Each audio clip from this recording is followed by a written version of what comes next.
Okay, problem number 12. So ఇంతకుముందు నేను చెప్పిన 7th ప్రాబ్లం లాగానే ఇక్కడ కూడా 2 కంపెనీలు సంయోగం చెంది కొత్త కంపెనీ స్టార్ట్ అయ్యింది. ఓకేనా? సో దానికి ఏ విధంగా మనం చేస్తామో చూడండి. 12వ లెక్క చూడండి అందరూ. ఏబీ కంపెనీ మరియు బీసీ కంపెనీ సంయోగం అవడానికి నిర్ణయించింది. ఈ కంపెనీలు తీసుకోవడానికి ఏబీసీ లిమిటెడ్ని ప్రారంభించింది. కొత్త కంపెనీ ఏది? ఏబీసీ లిమిటెడ్ని ప్రారంభించింది. సో ఏబీ కంపెనీ ఆస్తి అప్పుల పట్టిక, బీసీ కంపెనీ ఆస్తి అప్పుల పట్టిక సేమ్. మనం 7th ప్రాబ్లం ఏ విధంగా అయితే చేసామో స్టార్ కంపెనీ, మూన్ కంపెనీ అనేది అలాగే. సో ప్రతి కంపెనీకి చెల్లించాల్సిన మొత్తాన్ని ఏ విధంగా లెక్క కడతారో చూపుతూ సంయోగ ఆస్తి అప్పుల పట్టిక తయారు చేయండి అన్నాడు. సో ఇక్కడ కొనుగోలు ప్రతిఫలం ఎంత అనేది ఇవ్వలేదు. ఇవ్వనప్పుడు ఏం చేస్తాం మనం?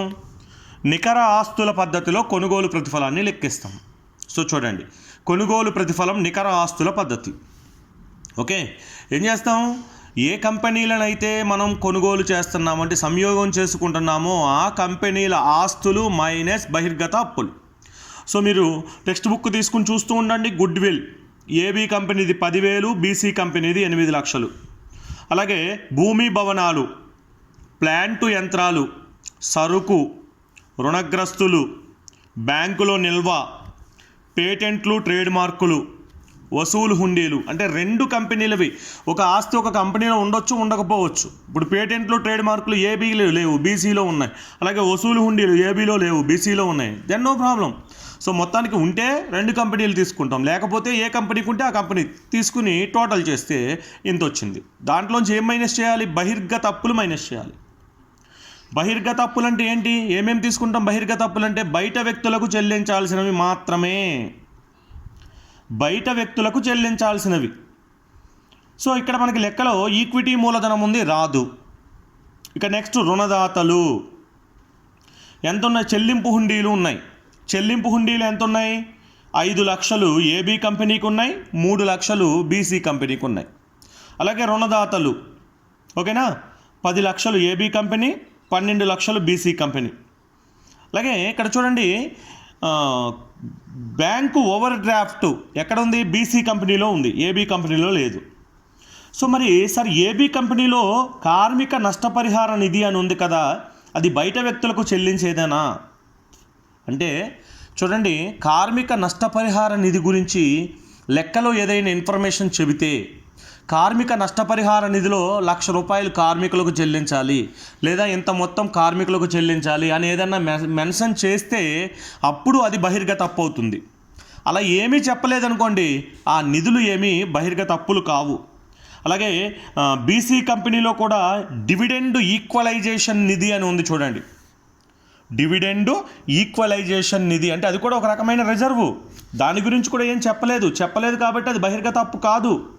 అలాగే బీసీ కంపెనీలో రిజర్వ్ నిధి ఉంది, అలాగే బీసీ కంపెనీలో లాభ నష్టాల ఖాతా ఉంది. ఇవన్నీ కూడా బహిర్గత అప్పులు కాదు.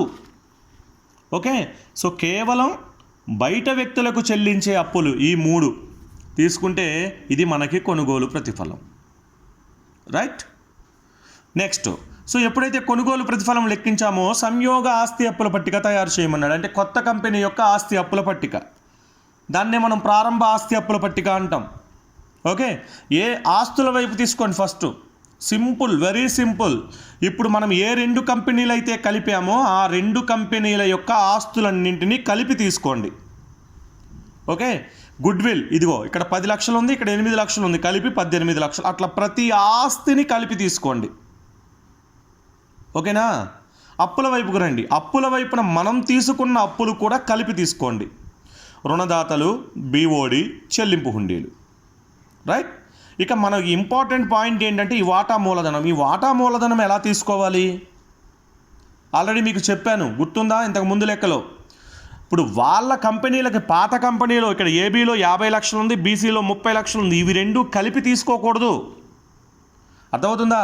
పాత కంపెనీ మూలధనాలు తీసుకోకూడదు. మరి ఏం తీసుకోవాలి అంటే వాటికి మనం కొనుగోలు ప్రతిఫలంగా ఏదైతే ఇచ్చామో దానిని మన మూలధనంగా తీసుకోవాలి.